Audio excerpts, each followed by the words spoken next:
Bienvenidos a Los Jóvenes y el Derecho. Hoy hablaremos de... ¿Es viable la creación de un código penal único?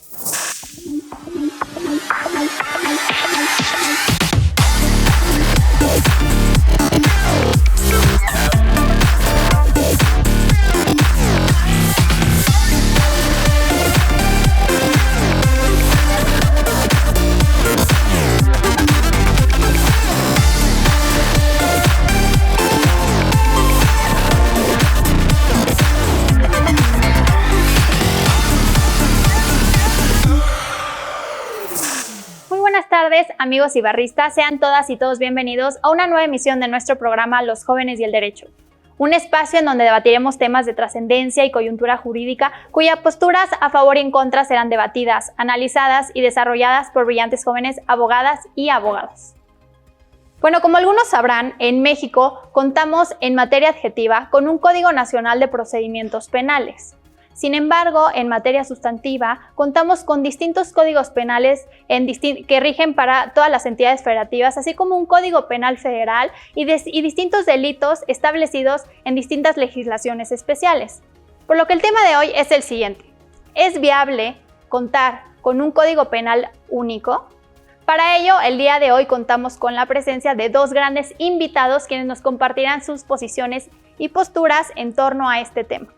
Muy buenas tardes, Erce, muy buenas tardes, Manuel. Muchísimas gracias por venir al programa Los Jóvenes y el Derecho. Es un gusto tenerlos en el programa.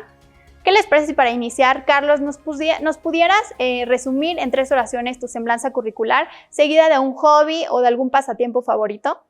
Sí, soy Carlos Alberto Erce Orozco, soy abogado y me dedico a la materia penal, al litigio en materia penal. ¿Cuál es tu hobby o tu pasatiempo favorito? Correr, salir a correr. Aquí en el despacho tenemos un grupo de runners. Cuando quieras estás invitado. Manuel, siguiendo la mecánica, ¿nos pudieras resumir en 3 oraciones tu semblanza curricular seguida de un hobby o pasatiempo favorito? Sí, claro. Yo soy abogado por la Escuela Libre de Derecho. Tuve el gusto de coincidir con el abogado que tenemos enfrente. Y soy abogado del despacho de la Garza Carbonell y Asociados. Mi hobby favorito, la verdad es que así como ustedes tienen un equipo de runners, nosotros tenemos una de fútbol en el despacho. Ah, mira, qué interesante. Qué bueno que se alente, ¿no? Por el deporte. Pues bueno, ¿qué les parece si para iniciar me gustaría principalmente dividir este debate en 3 secciones? La primera, las cuestiones doctrinales. La segunda, ¿cuál es la problemática en torno a este tema? Y la tercera, ¿cuáles son sus posiciones o posturas finales? Una vez determinado esto, demos inicio al debate. Erce, ¿nos pudieras explicar cuál es la diferencia o qué es la materia adjetiva y una materia sustantiva en materia penal? Sí, la materia sustantiva regula todo lo concerniente a los delitos y las penas. La materia adjetiva regula todo el tema procedimental respecto al cual se van a imponer esas medidas, cómo se va a llevar a cabo el procedimiento, cómo se va a llevar a cabo cuestiones de medidas cautelares, cómo se va a llevar a cabo el desarrollo de las audiencias para que se tenga con un debido proceso y poder esclarecer los hechos a través de dicho procedimiento. Manuel, ¿por qué fue posible unificar la materia adjetiva en materia penal? Perdón. Fíjate que es un tema muy interesante. Naturalmente el desarrollo del sistema, tanto a nivel internacional como nacional, nos llevó a unificar esta codificación adjetiva, ello derivado de la necesidad de implementar, reglas del juego para cada uno de los operadores jurídicos que se ven involucrados en la aplicación del derecho penal, ¿no?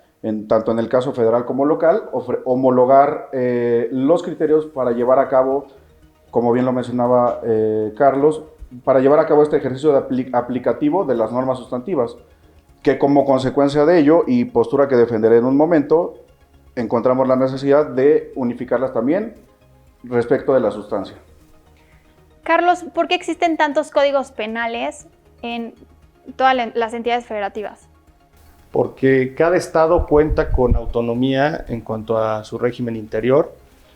No tienen facultad exclusiva la federación para legislar en materia sustantiva, penal, y por lo tanto es una facultad de cada entidad federativa y de la Ciudad de México legislar en materia penal. Es por eso que encontramos por cada entidad federativa un código penal, más el Código Penal Federal. Ok, Manuel, ¿encontramos o ya ha existido una iniciativa para homologar un código penal único? Correcto. Hasta donde tengo la información, en el año 2019 fue la última de las iniciativas. Se han presentado proyectos tanto del Grupo Parlamentario de Morena, del PRI y del PAN, ello con la intención de unificar no solo el tema adjetivo, que como ya mencionamos ya está hecho, sino el tema sustantivo y ofrecer y quizás digamos, sobreponernos a esta regulación excesiva que existe en torno al sistema jurídico penal en cada uno de los estados, ¿no? No sobra mencionar que no solo cada uno de los estados existe un código penal, también existe adicionalmente el Código de Justicia Militar, ¿no? Que es otro que rige en materia penal también. Ello nos lleva evidentemente a una sobreregulación y a un inclusive desconocimiento por parte tanto de los abogados como de los operadores jurídicos del área legislativa y del área judicial, de una imposibilidad, digamos, fáctica de conocer el contenido de cada uno de ellos. Entrando a la problemática del tema, Carlos, ¿por qué la necesidad de tener un solo código penal? Mi postura es en contra respecto a la necesidad de crear un solo código penal. Considero que se basa el argumento 1 en la autonomía de los estados, 2 en la política criminal que ha sido sustento de la proporcionalidad de la pena en sentido abstracto respecto a que la pena debe ser proporcional al daño al bien jurídico. La Corte ha mencionado que no solamente es este criterio, hay la política criminal que se da respecto a la incidencia delictiva en un momento histórico determinado. Es decir, unificar esta política criminal respecto a un código, pues equivalería a desconocer ciertas cuestiones que acontecen, ¿no? La incidencia delictiva en un estado puede ser diferente de la incidencia delictiva de otro estado, que motive al legislador local, que es su territorio, e imponer una pena más alta, una pena más baja. Hay ciertos estados en donde hay otro tipo de delitos. Hay tipos, pongo ejemplo, robo de cabezas de ganado, ¿no? Hay estados que lo requieren, hay estados que no, dependiendo de sus actividades, y sobre todo la diversidad de culturas y la diversidad sobre todo de poder concentrar, insisto, la política criminal en un solo código cuando pues sabemos que somos un territorio muy grande y con distintas zonas de diferentes tipos de delito de alta incidencia delictiva. ¿Estás de acuerdo con ello, Manuel? Si yo realizo o cometo un delito en la Ciudad de México, llámese el delito de amenazas, ¿no? Y me voy al Estado de México, allá no existe o no está contemplado este tipo penal de amenazas. Entonces, ¿cuál es la diferencia o por qué en un lugar sí se puede cometer este delito de amenazas y en otro lugar una persona no lo puede cometer? De acuerdo. Pues Valeria, déjame platicarte. El tema en torno al principio de proporcionalidad que mencionaba el licenciado, yo pienso que precisamente opera a favor de la posición que sostengo el día de hoy, es decir, la unificación de estos criterios o homologación del Código Nacional Sustantivo. Todo ello derivado de que los tipos penales, es decir, el derecho sustantivo, precisamente tienen como objeto tutelar determinados derechos fundamentales que al momento de llevarlo al ámbito penal se conocen como bienes jurídicos tutelados.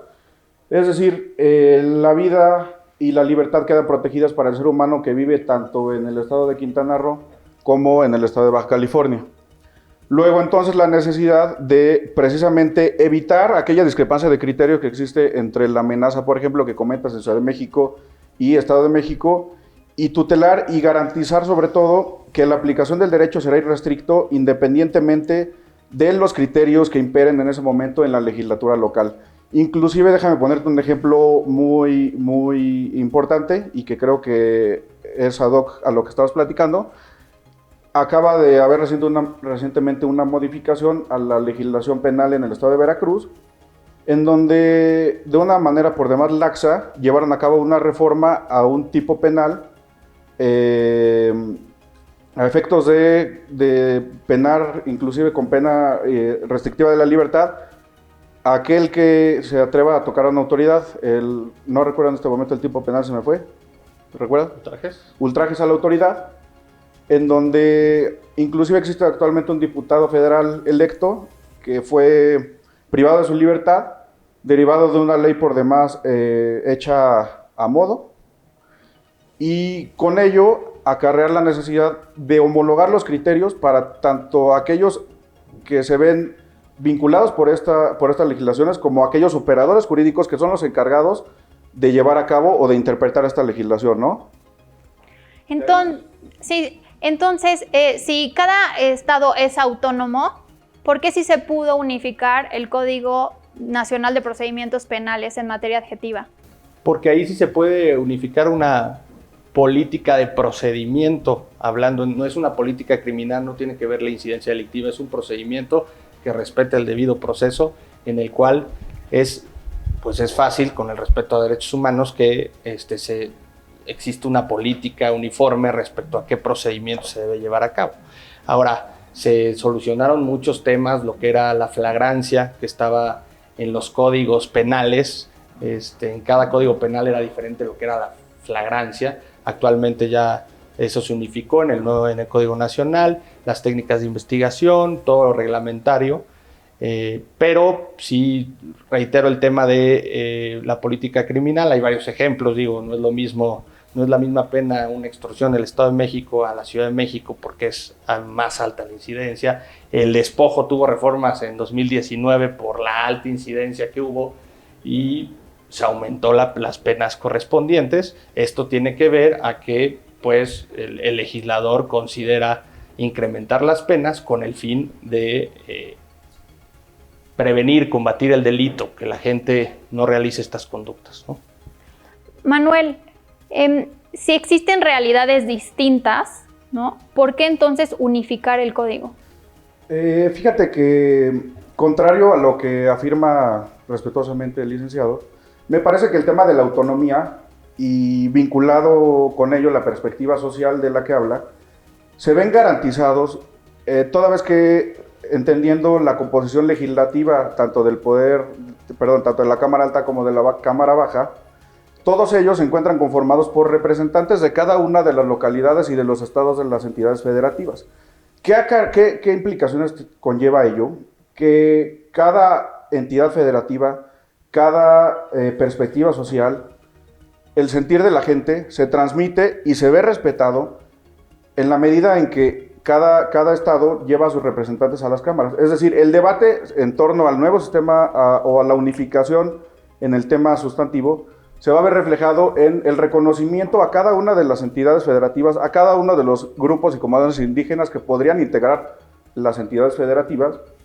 Y también recordemos que el proceso legislativo exige, además de Cámara Alta y Cámara Baja, la aprobación de por lo menos 2/3 partes de las entidades federativas. Es decir, toda esta perspectiva y toda esta autonomía se ve respetada y garantizada tanto en el ámbito federal como en los ámbitos locales, que tendrán que votar a favor de las reformas y que serán los encargados de llevar a cabo cada una de las problemáticas que evidentemente serán de naturaleza muy particular en cada localidad, pero que se verán escuchadas y representadas tanto en las cámaras federales como en las legislaturas de los estados.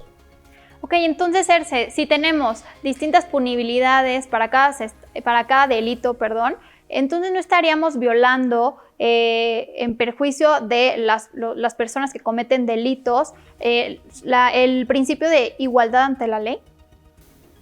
No, igualdad ante la ley en donde se comete el delito, en donde el delito tiene competencia. Ahí estamos en una igualdad ante la ley. Estamos en diferentes jurisdicciones, donde en cada estado tiene su política criminal, su incidencia criminal, las razones por las cuales el legislador hace la pena, ¿no? Y a partir de ahí, él hace la proporcionalidad de las penas, en sentido abstracto, respecto a su código local. Respecto a ese tema, sí considero que es relevante, toda vez que existen diversos precedentes en donde, por ejemplo, es más penado el secuestro exprés que el homicidio, ¿no? Entonces dicen, oye, no hay proporcionalidad. No, es que hay un tema de política criminal en el cual, en primera, tengo que hacer proporcionalidad con los delitos que protegen el mismo bien jurídico. Y en segunda, tengo que ver la incidencia criminal y la razón por la cual el legislador está poniendo esta pena, y sobre todo el daño que le causa a mi sociedad. Es decir, ¿qué le está causando a mi sociedad la comisión de este delito, que ya hay una alta incidencia delictiva? Y pues yo considero que la pena debe ser mayor. Eso no se podría homologar en un código. Es decir, aunque estén representados los estados en las cámaras federales, en la Cámara Alta y Baja, no se podría establecer una proporcionalidad atendiendo a las realidades sociales de cada territorio y de cada sociedad. En ese sentido, sí considero que deberían permanecer los códigos locales. Ahora, sí pienso que serviría un código para unificar los criterios, ¿no? En cierta medida, pues, hay diferentes elementos del tipo en un estado, en otro estado no, diferentes delitos, pero eso creo que se puede hacer políticamente, ¿no? Establecer los delitos, tratar de unificar la redacción de los tipos penales, pero sí no quitándole la facultad que tiene el legislador de, conforme a su política criminal, establecer el rango de pena por el cual se va a sancionar un delito. ¿Estás de acuerdo con eso, Manuel? Fíjate que no, Valeria, y permíteme manifestarte por qué. Yo pienso que... Te voy a dar un antecedente breve del sistema internacional, y a qué voy con esto, de que es posible, y se ha visto tanto a nivel internacional como a nivel local. Tan es así que el ejercicio ya dimos en México el primer paso, como bien lo dices, con el Código Nacional de Procedimientos Penales. En el ámbito internacional, déjame platicarte brevemente que tanto Alemania como Suiza, desde el siglo XIX, ya homologaron todos los códigos y las legislaciones penales. El caso de Suiza me parece sobre todo representativo, toda vez que Suiza es un estado pluricultural, donde convergen distintas culturas y distintas ideologías y distintas religiones. En ese sentido, el caso de Suiza es referente, toda vez que nos permitió darnos cuenta por primera vez que es posible homologar un criterio aun cuando exista una diversidad o disparidad social y existan diferencias de criterio. Adicionalmente, el tema de reconocimiento de la perspectiva social pues es posible, y no solamente hemos visto esta homologación en el tema internacional, sino en el tema universal, y hay una breve distinción. El tema internacional refiere a cada uno de los estados, y el universal a los sistemas universales de derechos humanos, como es el interamericano. En ese sentido, ya existió también una propuesta para homologar y llevar a cabo un código penal único en Latinoamérica. Sin embargo, todavía no se ha logrado concretar. Existen ya los esfuerzos y los antecedentes, ¿no? Déjame platicarte también que considero que el reconocimiento de estos bienes jurídicos tutelados nos lleva a la necesidad de homologar este código en la medida en que, como lo comentaba hace rato, digamos que el homicidio no es posible, defiende el mismo bien jurídico, pero te determina una pena distinta. ¿Cuál es la diferencia o en dónde radica en que yo mate a una persona, por ejemplo, en Baja California, me van a sancionar con 15 años de prisión, por poner un ejemplo absurdo, y si mato a alguien en Ciudad de México será de 30 años? ¿Dónde radica la diferencia si el bien jurídico es el mismo? La persona que vive en Baja California es la misma y tiene el mismo derecho a la vida y a la libertad que la que vive en Ciudad de México. Yo por eso propugno en pro de la unificación de criterios, y como lo mencionaba también el licenciado, me parece válido reconocer también esta diferencia, me parece válido reconocer que también existe una aplicación de los operadores jurídicos que tendrá que entrar y reconocer la autonomía, por ejemplo, en el tema de los tribunales locales, y cuándo deberán conocer, independientemente de que se rijan por un código único, cuándo deberá conocer un tribunal local, que es reconocer autonomía, a cuándo deberá reconocer o conocer un asunto un tribunal federal, ¿no? Establecer las reglas del juego claras, pero establecer las reglas del juego parejas para todos. Retomando esta idea, Carlos, de la protección de los bienes jurídicos tutelados, ¿por qué entonces tiene que ser diferente para cada uno de los estados? Pues mira, ¿por qué tendría que ser diferente? Porque no es lo mismo, digo, en homicidios, claro, pero hay estados donde, por ejemplo, la extorsión tiene una altísima incidencia delictiva, y entonces hay estados en donde casi no se comete extorsión. Entonces, en ese sentido, pues es lógico pensar que el legislador tiene que poner una consecuencia jurídica, una penalidad más alta por esa cuestión y por el daño que le está causando a su territorio, a esa sociedad. Por lo tanto, tiene la aptitud de poner una pena más alta para prevenir y combatir esa alta incidencia delictiva. Eso se ha reconocido sobre todo por la Suprema Corte, en el sentido de que pues no solamente el criterio es la afectación al bien jurídico, hay que ver, son criterios de oportunidad, o sea, se le llama oportunidad, cuestiones de oportunidad en el sentido de que se tiene que ver la política criminal, que es la incidencia delictiva, en un momento histórico determinado. Y es decir, así se permite que pues, se puedan ampliar las penas, aumentar las penas, dependiendo de el daño que considera su misma legislatura en el territorio, en la sociedad, en el alto índice delictivo. Y esto puede llegar a tener varios problemas, ¿no? de combate a la delincuencia. Manuel, ¿y con un código penal único se podría atacar la política criminal? Yo considero que sí. Regreso precisamente al punto de la representatividad. Me parece que todas estas circunstancias deberán ser naturalmente tomadas en cuenta. ¿Qué nos permite este código único y este debate? Llevar a cabo un ejercicio para poder subsanar precisamente este tipo de penas. Yo considero que la política criminal deberá ser necesariamente tomada en cuenta. Ello naturalmente se llevará a cabo en la discusión y propuesta de este Código Nacional Único, pero con la idea de llevar a cabo acuerdos para garantizar a cada uno de los ciudadanos, a cada una de las personas y a cada uno de ellos con los derechos fundamentales que les atañen, a efectos de respetar los bienes jurídicos que yo considero que debiesen ser en temas de derechos fundamentales.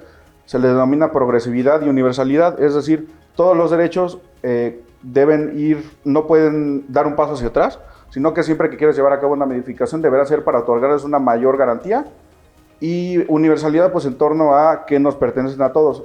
Por ello regreso al ejemplo del homicidio. A mí me parecería injusto que si a mí me matan a una persona cercana a mí y por ser en Ciudad de México le otorguen una pena menor, cuando es el mismo bien jurídico, ¿no? Y en ese sentido es el mismo bien jurídico universal y es el mismo bien jurídico progresivo. ¿Por qué si ya le otorgamos una pena mayor en un estado, no reconocerle ese mismo beneficio en un estado diverso? Por eso yo considero la necesidad de llevar a cabo este código único y sobre todo en el tema internacional reconocer los derechos fundamentales y homologar los criterios de aplicación para aquellos operadores jurídicos, ¿no? Carlos, si países más desarrollados como España, Alemania y Suiza ya homologaron la materia sustantiva penal, ¿por qué entonces en México no hacer ese paso? ¿No? ¿Por qué no dar ese paso? ¿No estaríamos hablando de la homologación como una forma de desarrollo o pues progreso? Pues digo, al consultar las estadísticas, sí ves notorias diferencias en el tema de la comisión de delitos, qué tipo de delitos se cometen en cierto lugar del territorio nacional, en otro lugar qué tipos de delitos. Creo yo que también es un tema de soberanía de los estados, o sea, es un tema de la federación podría derogar un delito y en este caso derogar un delito y causar la libertad de personas en un estado. O sea, tiene el poder de causar, de influir en sus asuntos internos, en sus bienes jurídicos, porque en el caso de los estados, bueno, se procura que el bien jurídico no es el que le concierne a la federación, le conciernen a los estados, ¿no? ¿Hasta qué punto le tenemos que dar el poder a la federación de que pueda reformar, derogar, sobre todo en este tema partidario donde hay mayoría de ciertos partidos políticos, en el cual le tendrías que dar el poder de la cuestión punitiva, ¿no? Le darías todo el poder de la cuestión punitiva a la Cámara de Representantes. En ese sentido, pues sí creo peligroso, y sobre todo la política criminal, que pues vaya a ser para temas de intereses partidarios, de intereses políticos, el tema de qué delito y qué no, y cuándo está vigente y cuándo no, ¿no? En ese sentido, pues sí considero que se debe de platicar este tema, es un tema también de competencias, de quién imparte justicia, de cuáles son las competencias locales y federales, y en ese sentido, pues es un diálogo que estamos teniendo y pues a seguir platicando este tema. Manuel, ¿es viable hoy en día la homologación? Yo considero que no solo es viable, sino necesaria. Déjame decirte además que uno de los beneficios que acarrearía esta unificación es la interpretación de las normas, ¿no? Es decir, ofrecer a cada uno de los operadores jurídicos, dígase jueces federales, jueces locales, reglas claras para efectos de llevar a cabo una interpretación, pero no solo eso, sino el sentar precedentes, digamos, uniformes para cada una de las personas que se ven involucradas en este proceso penal, ¿no? La aplicación lo mismo, resultaría mucho más fácil una aplicación de un criterio único que aquella sobreregulación que existe y el tema de tener certeza de cuáles son las reglas del juego que nos van a aplicar, ¿no? Lo mismo la seguridad jurídica y sobre todo el planteamiento de parámetros objetivos que nos apliquen a cada uno de nosotros y saber al momento de llevar a cabo esta aplicación y el estudio, cuáles son las reglas del juego claras que nos deberán aplicar a todos. Y permíteme comentarte algo, Valeria. El tema de la aplicación del derecho de los tipos penales en materia federal, no es desconocido que la Federación tiene facultades para reglamentar determinados delitos. ¿Por qué no otorgarle facultades y sobre todo representación, como ya lo dije, para llevar a cabo este Código Nacional Único en materia adjetiva, en donde cada uno de los estados tendrá representación y podrán discutirse cada una de estas problemáticas y cada una de estas políticas criminales que pudiesen verse involucradas en el desarrollo? Ahora, el tema de la unificación de criterios creo que es relativa porque pues, un juez local interpreta su código estatal. Creo que la unificación, sobre todo en elementos normativos, tampoco va a ser clara porque pues, evidentemente en un tipo penal se ven cuestiones civiles, conceptos, que también son cuestiones estatales, ¿no?